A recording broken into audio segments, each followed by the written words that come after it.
All right. I want to thank everybody for being here. You guys have tuned in to Corporate Life is Hell, the show we broadcast every Monday and Thursday.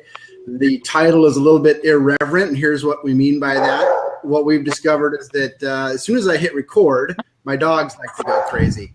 Right. So I've got my squirt bottle. If I have to run, I will.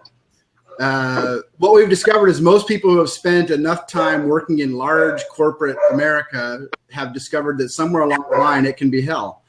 And usually that's a result of failures in leadership. And while it's easy to point at other leaders and decide, that's the reason for my corporate hell, it's the premise of our show that there's only one leader you can change and impact, and that's yourself. And that the route out of corporate hell lies within your own control and with your own leadership capabilities, starting with personal leadership and your inner leader and then moving on beyond that. I'm joined by a couple of great folks, three great folks here, and let's do some introductions first. I'm going to go first to my co-host across the pond, Chi. How you doing?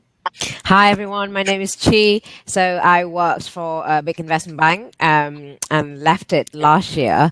And since I've been working in personal development, so working with people one-on-one, mostly people still working in a big corporate and, feeling that they're missing a sense of self in that place. I also run workshops in creative expression, connection, and authenticity.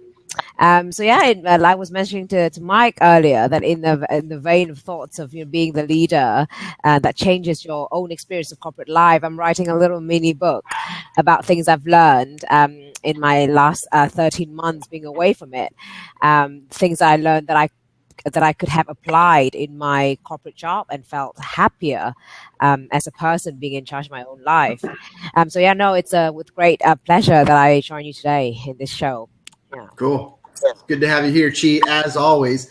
And then in my lower left, probably not everybody's lower left, we've got Carl Deershaw. How you doing, Carl? Introduce yourself. Oh, wonderful. Thank you very much. I'm a small business coach. I'm working out of Northern Colorado, and I exited the corporate world back in 2009, not voluntarily, but I was certainly ready to go out and start on my own. So I've been doing business coaching, and one of the things I do is to help people transition out of corporate world into starting their own business, because it's very common. I see a lot of people who are starting consultancies, doing coaching, or going out and advising, being on boards, stuff like that. And it's disorienting when you're exiting the corporate world, and so I help people with that. But, part of what I've been engaged in many years is how can we make our corporate life better, assuming that you don't want to go out and start your own thing. Because as you know, if you go out and start your own thing, that's also a lot of work. And I joke with people that you've got an idiot for a boss, and he doesn't listen, and you don't know how to do your work. And so working for yourself is also a big challenge, not just working for somebody else. I find myself calling myself an idiot every day since I've been working for myself. I think we all do. Cool. Thank you, Carl. Carl, I'll give you a heads up that our other guest, Michael Sabag, I got an email from him. He is struggling. His power went out. He's working on getting back up and logging in. So if you see him join, you don't have to jump out right away, but if you see him join in, maybe vacate your seat so he can jump in. Yep, great. All right, and in a sort of impromptu guest spot, we're pleased to have Chris Floyd with us. And not only is it Chris Floyd, but he's actually got somebody with him. And Chris, maybe you can introduce your partner first before you introduce yourself.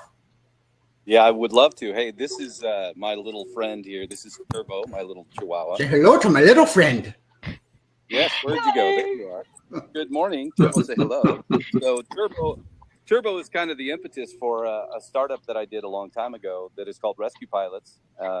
It's a nonprofit that I formed for rescuing animals. I'm a pilot, and I do rescue animals as well. So Turbo is one of my rescue animals that has now found its way to my house.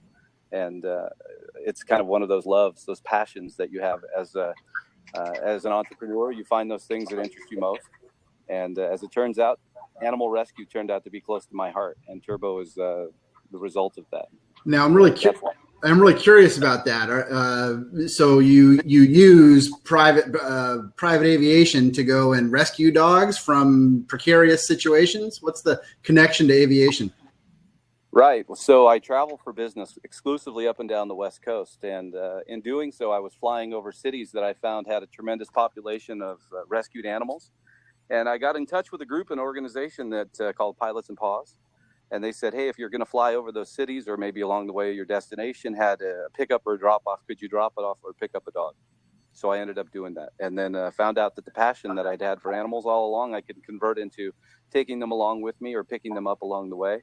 And then along that, doing those flights for a period of years, I decided that this is something that really needs to be done on a more global scale, not just locally. I could do it by starting a nonprofit called Rescue Pilots that would enable pilots like me who are doing things for themselves, business-wise, to have a unified voice on how to go out and do these rescue flights.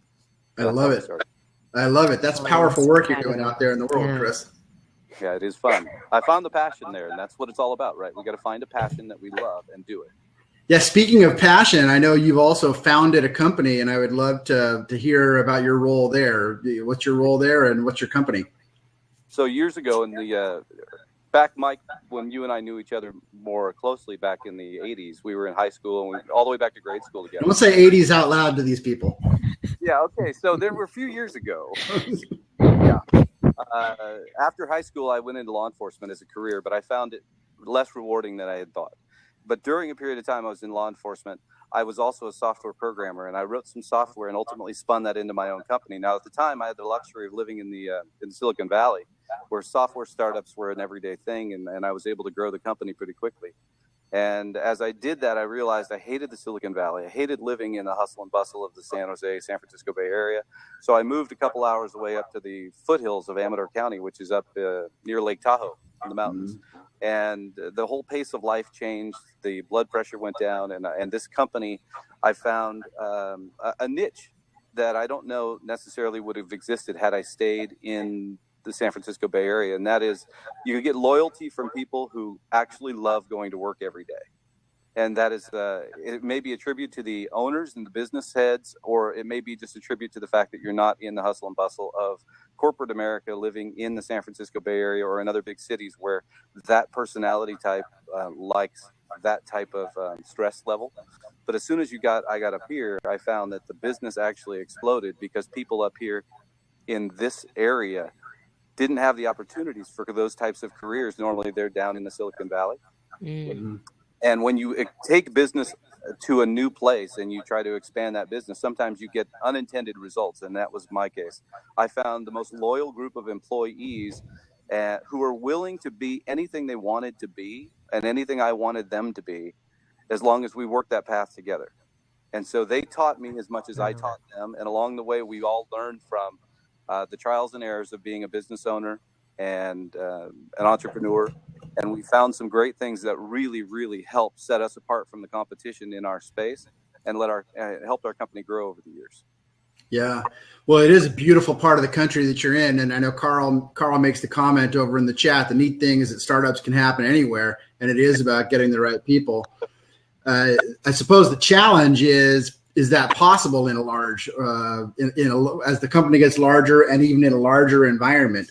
I want to pose the question to you, Chris, but also because you're new to the show, what do you think about our title, Corporate Life is Hell? It is hell. There's no question. No question. Corporate life is hell. Yes. Okay. It's funny. I ask that of everybody because I've always been a little bit embarrassed to say it, like I would come out and say it, but I still make my living in the corporate world and I serve the corporate world. And frankly, it's been very good to me professionally and everything. So, there's a part of me that's always been embarrassed to say that out loud until I finally embraced it and created a little talk show about it. But yeah, I don't meet anybody who doesn't know what we're talking about when we say that. Now, we take the conversation a little bit further and we always get to it is hell, but it doesn't have to be. Great leadership can transform that. And even when you think you're a victim of leadership above you or bad management, you still have within your own power to change your own experience and create the world that you want to create. And we don't say that you have control over a large corporation, but you do have control over your own response to it. And that's where getting out of corporate hell lies. That's the solution. Very true. Let me comment on our guest, Michael Sabag. He was almost here, and then he couldn't get in. So I think he's probably still trying to get his connection going. So I'm going to start into some of the questions that I had, even for Michael. The title today, Lead People, Manage Things. By the way, she shared with us that she's working on a book. I too am working on a book, surprise, surprise, called Corporate Life is Hell. And one of the chapters in my book is called Lead People, Manage Things. And so when I met Michael Sabag and I heard about the book that he was writing, we got into a conversation about that. When I say the phrase lead people, manage things, what does that conjure up for you guys? What does that phrase mean to you? Chi, how about you first? Yeah, I don't know. There's not a very positive energy. Actually, when I see that, it feels like, oh, you got to go and lead and do, and I always see leadership as a more being place, a little bit like you, Chris, you were sharing earlier. There's about allowing that space to grow people and everything. And when I see this phrase, there's a lot of doing in there that I see, tasks and stress and things. So that's my take on it. That's interesting. That's very interesting. I wasn't expecting that. I'm gonna share my own thinking behind the phrase. I'm gonna save that until after I've heard from Chris. What do you think of when you hear that, Chris? Well, the issue that I'd like to say is that it's basically the emotion that you create as the head of a company is the positive energy that you want everybody to emulate. And in our case, I think that the leaders of an organization have the task of making sure that they focus on the why we do what we do and not the what we do. Yeah. It's not what you do necessarily that really makes a difference, either to the employees or to the customers. It's the why you do what you do. And if they understand the why, then they will understand the visions and the belief of the company, and they'll buy into it. So we really have to sell the why. And that's the leader's responsibility. Why are we here? Why are we doing what we're doing? Yeah, I couldn't agree more with that part of it. When you do focus on the what of what other people do, it's a very thin line between that and looking to control what people do. As soon as I'm more concerned about what you do, and even worse, how you do it, I get into telling. And so to me, that's what the phrase is all about. Lead people, manage things. The idea of managing other people, if you really get down to it and think about it, it's almost it's an insulting and condescending thing. It says that I need to manage you. I need to control you and control how you do things. And, I think that is the fundamental source of corporate hell. When you get a large company and you get more things to protect, more risk to avoid, you start to get into more of a control aspect instead of a creative, forward-looking aspect. That's the danger, of getting too big and having too much to protect. And so you start controlling, and you get managers of people in a hierarchical system where, my job is to manage people. I need to make sure that they're doing the right things. I need to be the one to fire if things don't go well. Now, I would never, or at least I'm not in this forum, advocating that we should get rid of the idea of, making decisions about who does what jobs and who does what work. That's currently one of it's the way we run companies right now. But I think the way that you interact with people, there's leadership and there's management. Think about a project. You can manage a project, but you can lead the people that are on that project. Yeah, So I like that. Here's one other thing that goes along with that: change management. The idea of change management has always bothered me, or maybe just more recently as I've started writing about this stuff. Change management bothers me because it's about trying to control it. And, what you can change is change just happens, but people are the ones who change and make change happen. You can lead people through that change and lead the change, or you can look to control people to try to get things changed in your way. I'm going to let Michael in here. Michael Sabag is going to have one more try here. We're hoping we can get him. So lead people. Chris, I wanted to get one other thing from you. What is say how you pronounce your company's name, and then I'd love to know what you guys do. What does your software do? Our company is EDEX Information Systems. The EDEX is an acronym for Electronic Data Exchange. We are a quasi-governmental data exchange system, private, that between hospitals, governmental agencies, workers' comp systems, doctors, all these big entities that have to do with the government in California and their workers' comp system in California. So we are this hub of a very large network that exchanges data in much the same way perhaps you would consider online banking. We're the hub of a very large network, and we maintain the equivalent of the bank for online banking between all these entities in the government. Okay. Did you get into that via your law enforcement career, or were they totally independent? No, I was actually not at all involved in this back in the 80s in law enforcement. I was a software programmer on the side, and I ended up wanting to get into more of the passion of my following career, which was software programming. Law enforcement to me was fun, but it had been tarnished over the years because it really wasn't what I hoped it would be back then. So I took software programming to the next level, and as I was writing some software, I was approached one day by somebody who needed a software program written for the purpose of administering claims for an insurance company. And I took that task on, and ultimately during the course of building that software for them, I found this niche that they needed filled, and in writing that additional piece of software for them, they had no desire to continue to build that software beyond just what their needs were, and I offered to actually buy the software that I had written from them back in the 90s, and then spun that off into my own company that I saw a huge future for because the need was out there and no one had yet filled it. So we built that software for another company and then ultimately used that software to build my own company from it, with their blessing, of course. Cool. Well, it sounds like you've built something pretty amazing, and I want to plug the name again, EDEX Information Systems. That's correct, EDEX Information Systems. Thank you. EDEX. All right. Hey, Chris, you're welcome to stay as long as you want here. It's been great having you, and you don't have to jump out, but you can stay as long as you want, or decide to jump out at some point if you'd like. But thanks for jumping in when we had a vacancy, and that vacancy has finally been filled by our planned guest, Michael Sabag. Michael, welcome to Corporate Life is Hell. Hi, Michael. Thank you so much. Hello. How is everyone today? We're doing great. Good, good. My power went out right as I was logging in, which is always fun. Well, you're here now. Michael, yes, glad to be here. Give us a little introduction about who you are, where you are, and what kind of work you do. Sure.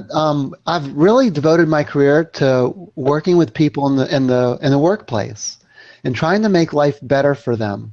So your topic, Corporate Life is Hell, resonates because in a lot of organizations it is. A lot of organizations don't have good cultures. They don't have good leadership. They don't even have good strategy around people in the workplace. So what I've devoted my career to doing is helping organizations improve in those areas. Most recently specific around culture, the culture of the organization, but in the past also around human performance improvement and taking a very positive approach to improving performance in the workplace so that it's a win-win, so that people get a lot out of it and so that the organization gets a lot out of their people. Fantastic. So I'm going to ask you the question that I asked Chris and Chi, which is our topic title that we came up for today's show is Lead People, Manage Things. When you hear that, what does it conjure for you? What do you think of? So the first thing that I think of is what I tell most of the leaders that I work with, which is the more that you develop people, the less that you have to manage them. There are some things with some people that are in the wrong position or in the wrong organization and they don't really want to be there and all they're doing is collecting a paycheck. And so those people might need to be managed up or out, depending on the situation, hopefully up. But for a preponderance of the workforce, what we want to do is focus on helping them grow their capabilities so that they can get more personal satisfaction out of their job. And so that's where leadership comes in. We want to lead those people and inspire them to new heights. Whereas the things that happen in the workplace are things that we might need to manage. Yeah. We need to manage our budget, but we don't need to necessarily manage highly productive people. Yeah. So I agree with everything you said there. And in one of the things, it gives me an opportunity to get at the semantics of the whole thing for me, because part of it is semantics. There are times in an organization where you need to, quote, manage somebody out, or you need to make a change because somebody's they're not a good fit, or they don't want to be there, or for whatever reason, you get to make a decision that I want to manage the work in a different way. That's where this linguistic thing comes in for me. I can manage your workload. I can manage your job. I can manage your employment at my company. All those things are things that I can manage. While doing it, I want to interact with you as a human being. I want to, provide leadership, and leadership to me is about connecting with other human beings. So rather than seeing it as, you're this object who has become unproductive in my company, I need to manage you out. You are this human being that I've been offering my leadership to, and for whatever reason it hasn't worked out, I'm going to make a management decision on your job, on your employment with this company, while still maintaining that human connection. Personally, I think that what happens it's such a subtle distinction maybe to some people. To me, it's a massive distinction. Are you seeing people as objects, or are you seeing them as human beings, even in the most difficult of circumstances, like making a decision about somebody's employment? Yes, exactly. And when we take a look at what people want in the workplace, regardless of generation, the things that they want tend to be things like clear expectations. They want to know exactly what's expected of them, and they will perform. They want an opportunity to grow and do work that really leverages their strengths, things that are interesting to them. They realize that there are things that they have to do that they might not enjoy, but if their strengths aren't being leveraged, then those things are incredibly painful. And those things are more pronounced than the other tasks that they might actually enjoy a little. Yeah, tapping into passion. Well, I want to do a quick plug, of course. Here's Michael's book, Developing Exemplary Performance, One Person at a Time. So clearly performance is something we're all interested in. I know Chris would say that he's absolutely interested in getting the best out of all of his people, and getting the best out of himself, and getting the maximizing the performance of the company that he's built. So here's a question for all of us, for all four of us. And Michael, maybe I'll let you go last because you wrote the book, so you can give us your perspective in that way. But here's the question I have for you guys, and I'm trying to be a little bit intentionally provocative here. Can we truly develop others, or is it up to others to develop themselves and we just play a supporting role? We say a lot of the time that it's the job of managers to develop other people. So what do you think? Can we develop other people? Not in a directive way, in the sense that, you chart the way you want to see them, because that was, for me, it's not developed. It's like growing a plant for me, right? You can create the condition and you give the love and everything, but you can't quite determine at what angle the plant's going to grow and how many leaves it's going to have. That's actually a great analogy. That's my take. I say I'm going to grow a flower, but do I actually grow it? I suppose I have the power to prevent it from growing. You have the power to determine how high, a tree grow, maybe, for example, because you've calculated that, if you give it this much nutrient, this much water, this much sunlight, it will go to a certain size or whatever. But ultimately, the nature of the flower, how long it lives or whatever, I still think it's a flower itself. Yeah. Chris, what do you think about it? Well, I concur. I think there's a solution to the problem, though, and that problem isn't necessarily a problem. The problem that I address with my employees when I hire them is that I don't hire people that can't be tailored to the skills that we need them for in the future. And the way we do that is we hire for the ability of interpersonal relationship skills.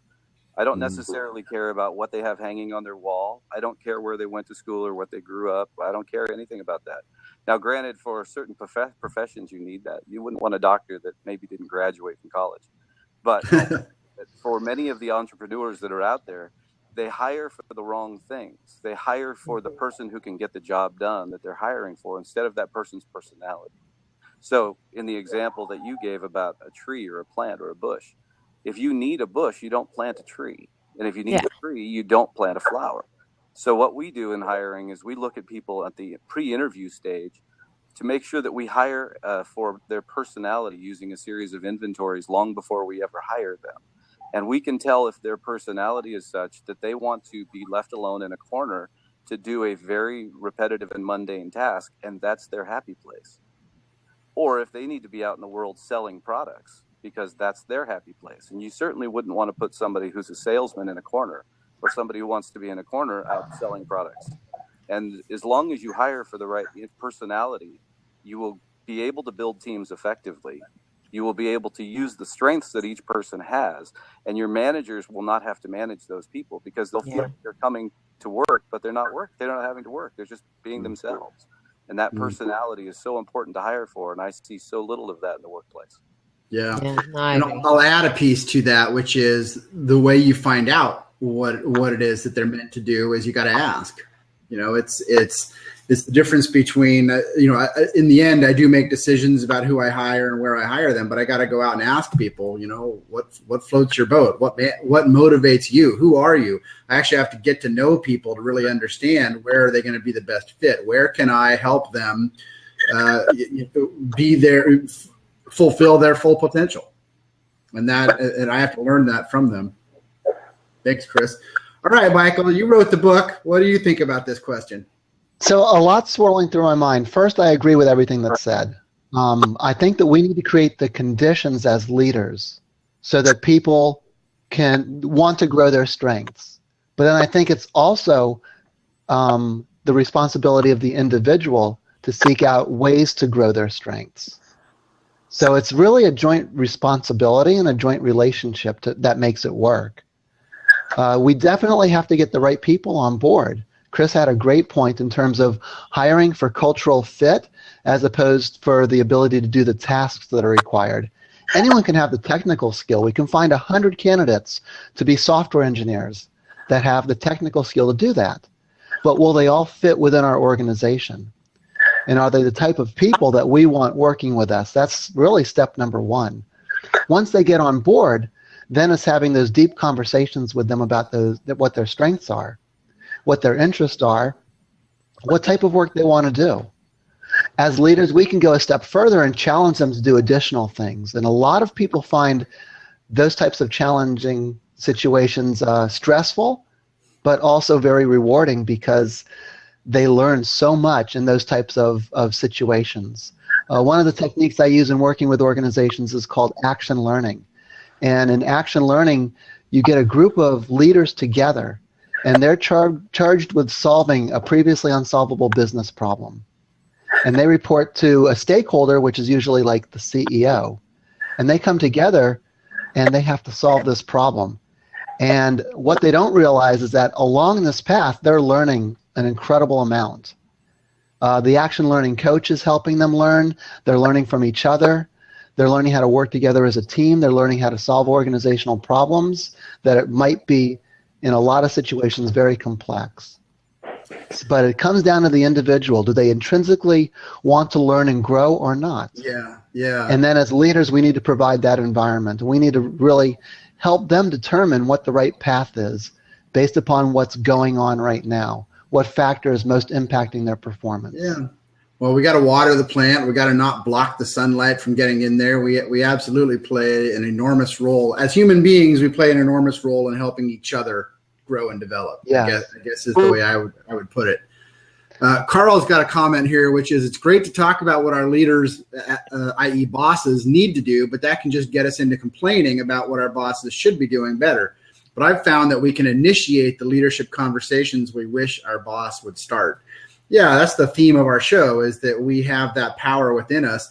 Just like, I can't help it, I'm loving your analogy, Chi. Just like the plant, if I go out and I, water and put a bunch of sunlight, on a dead seed or on an empty field, nothing's going to grow there. So the potential has to exist there, and that has to actually it has to start there. And if I'm not willing to absorb the sunlight, absorb the support, then I'm never going to grow. So it does start with me, and I can reach out. I'm a human. I have the ability to communicate, and in consciousness, I can ask for the water. Yeah, and then that actually lead me to another point. I was thinking, because intrinsically we all want to grow. It's part of our human condition. That's just part of our well-being. We have to see ourselves growing and being fulfilled and realizing our potential. But a lot of the times, I think people don't feel that they can, or they just have given up. For example, I felt that in certain environments that I've experienced, you simply feel, oh my God, I've lost trust that I could even grow in the way I like. So I love creative things, right? I like ideas. I like organizing things, making things happen. And at no point, I mean, it was maybe my own failure of individual leadership, but I didn't feel that I had the condition to grow into the areas I wanted. So when you said that the person has to want it first, maybe there is scope to even start from the point of making the person believe that they could want whatever, and there will be a way to accommodate that, or grow that desire and make it in line with the organization in the first place. I think that's really good, Chi, and that really brings to mind one of the concepts within a diversity class that I used to teach. And what they said is that we hire green people, people that we think want to grow, people that are excited about the job, and we oftentimes turn them into red people. People that become angry, they become disengaged. When we look at the percentage of people that are disengaged, it's huge across the workforce. To address Carl's point, though, I think there's a difference between complaining about what leaders do or don't do versus being aspirational and pointing out a better way of doing things. I think what we're trying to do is more be aspirational. When I tell people about the 7 factors in my book and the strengths-based approach to developing people and how you need to change the leadership culture in the organization to adopt more of a coaching type of approach to people as opposed to a managing approach, they always say, oh, my boss needs that. We need to turn that around and say, it's your responsibility too. It's your responsibility to identify those areas where you can do better in your job and learn how to do better. It's not, you don't wait for your leader, you ask for their support. If you don't get their support, that's a different issue. I do a lot of corporate training.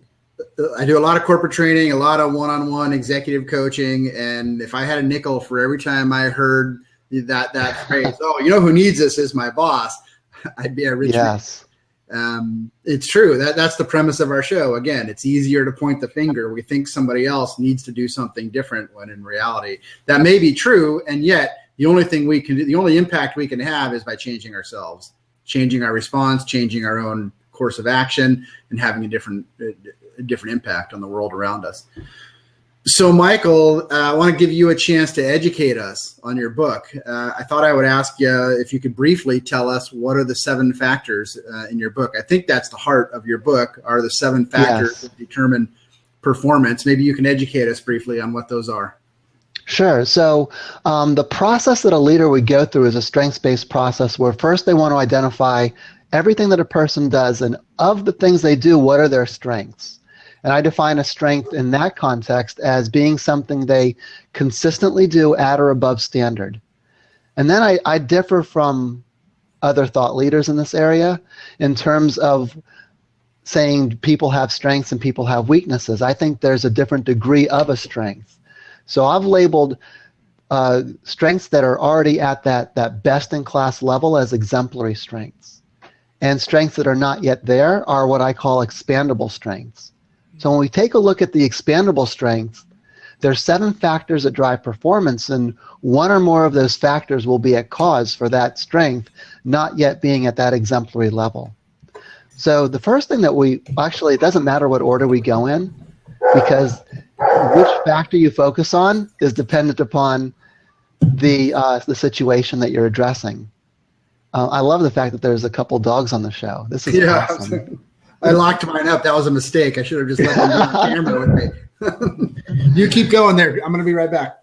Okay, no problem. So we would look at a person's motivation being one factor. Are they intrinsically motivated, or are we providing sufficient extrinsic motivation for them to want to do this? The other factor, another factor I should say, is clear expectations and accountability. Do they know what's expected of them relative to that specific task? And are we holding them positively accountable? So positive accountability means leading with the carrot as opposed to the stick. Another factor is the process they go through. The process that they go through to do something will impact their performance. So is that most at cause for that expandable strength being expandable? Another factor is talent and fit. And this speaks to the innate abilities that one has that are a function of their genetic and psychological makeup. So how are they genetically wired? Do they have a propensity for math? Do they just get how to do math or not? In my case, not. So for certain jobs that require math, I probably wouldn't be the right fit because I don't have those innate abilities. Another factor is their environment. So is the environment conducive to them performing well? Do they work in an environment where they can devote their attention to the task at hand, or is it noisy? Are there a lot of distractions, as one example? The other thing about environment that I'll mention is that there's two types of environments. There's your work environment, but then there's also your external environment. When you leave work, you have family, you have friends, you have other people that are around. And that does impact your work as well. Actually, I'll share something with you.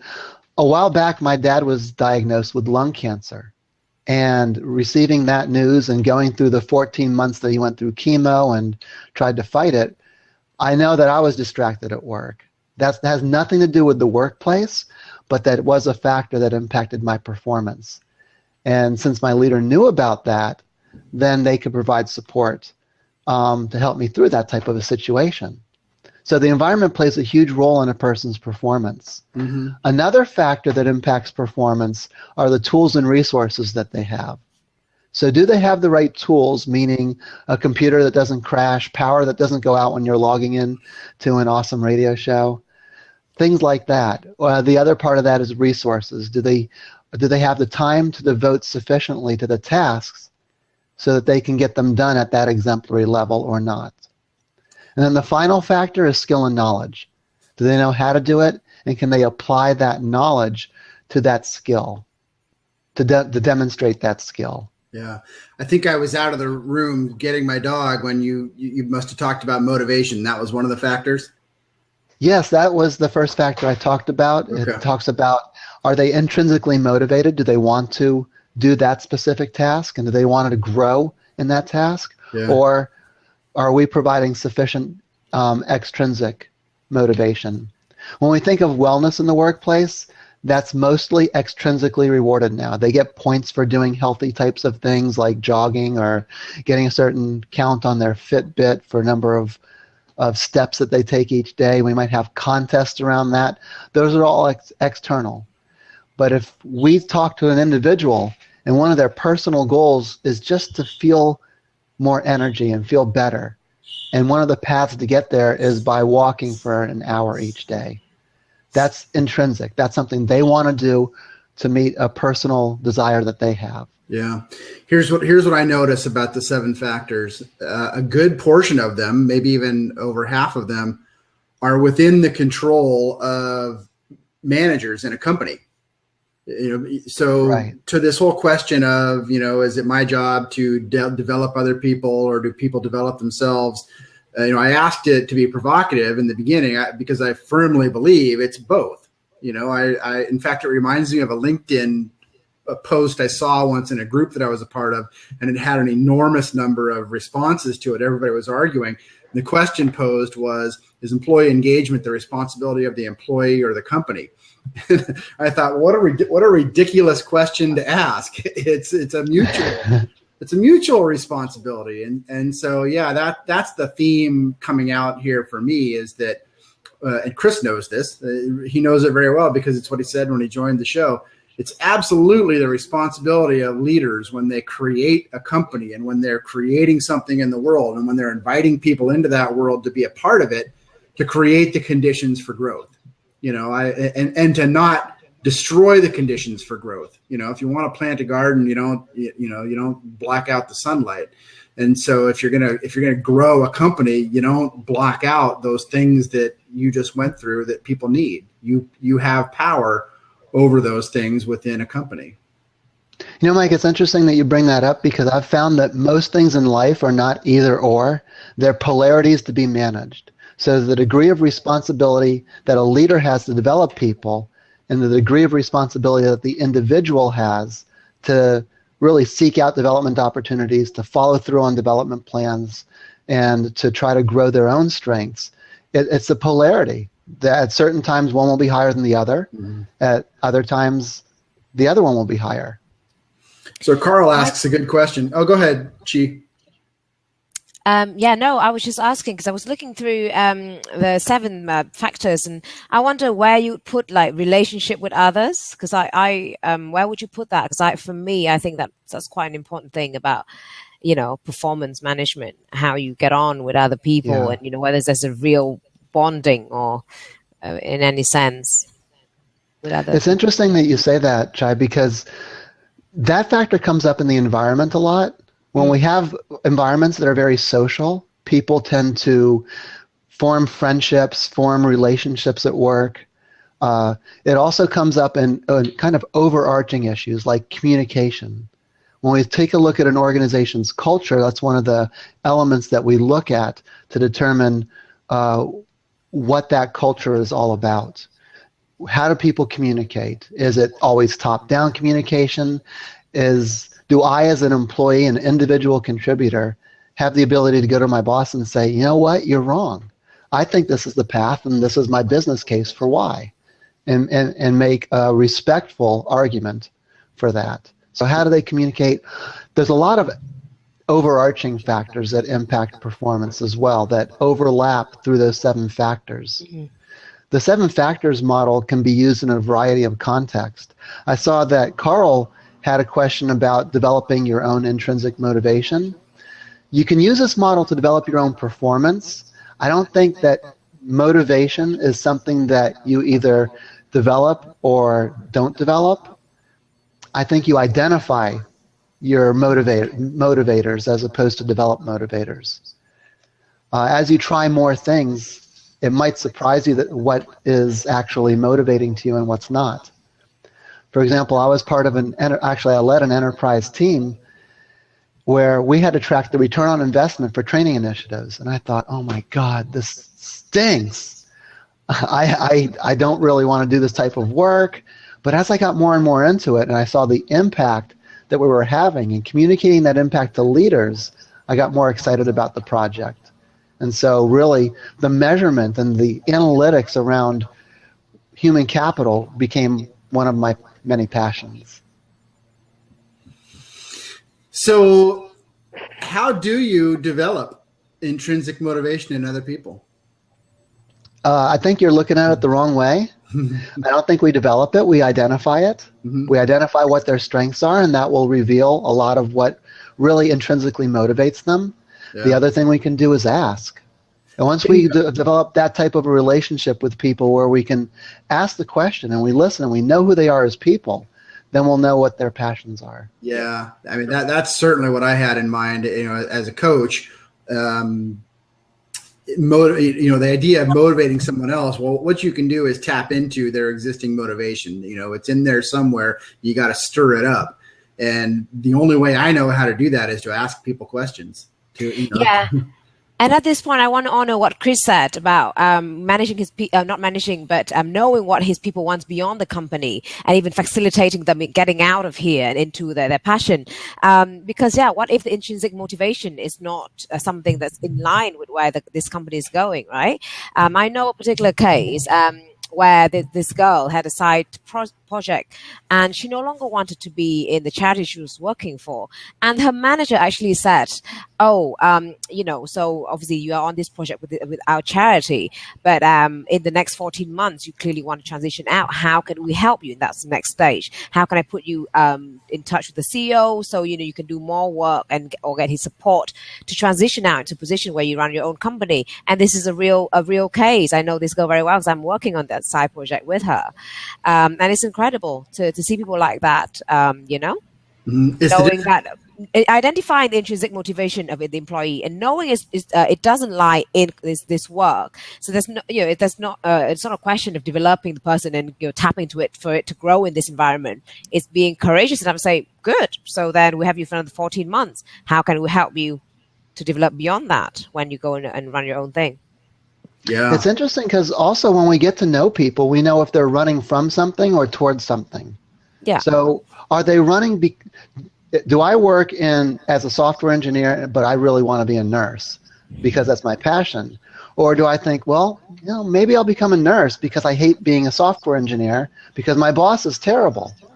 So are they running from that job because of the situation or the environment or because of the leadership of that job? Or is it, sorry about that. You're in demand, Michael. I think so. Should put these things on mute. That's never happened to me before. Yeah. It took me forever to figure out how to silence my desk phone, and it would always ring in the middle of my show here. Yeah, I keep it in a different room because I haven't figured that out yet. So we're down to our last 2 minutes, basically. So here's what I want to pose to you guys. What's one thing you'll do this week to fight the good fight against in liberating corporate America from hell?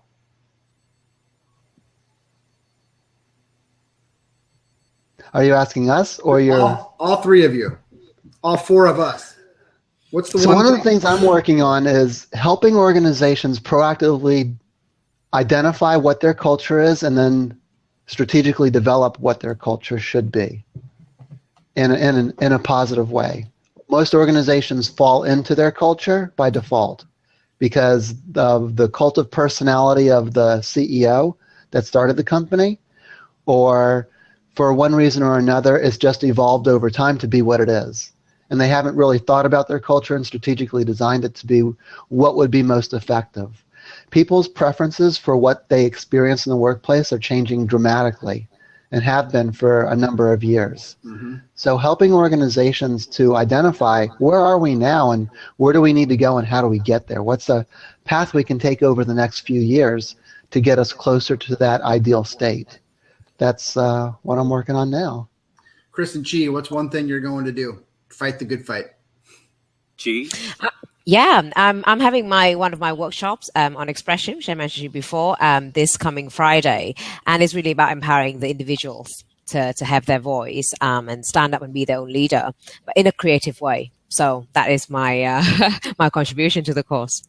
Yep. Cool. And in our case, the corporate outreach that we do locally, we have a tremendous amount of people in our office that are involved in civic or other organizations, and we have a lot of need in the community. So the corporate responsibility that we have to the local environment as well as to the local people of this area is to make sure that we do what we can do.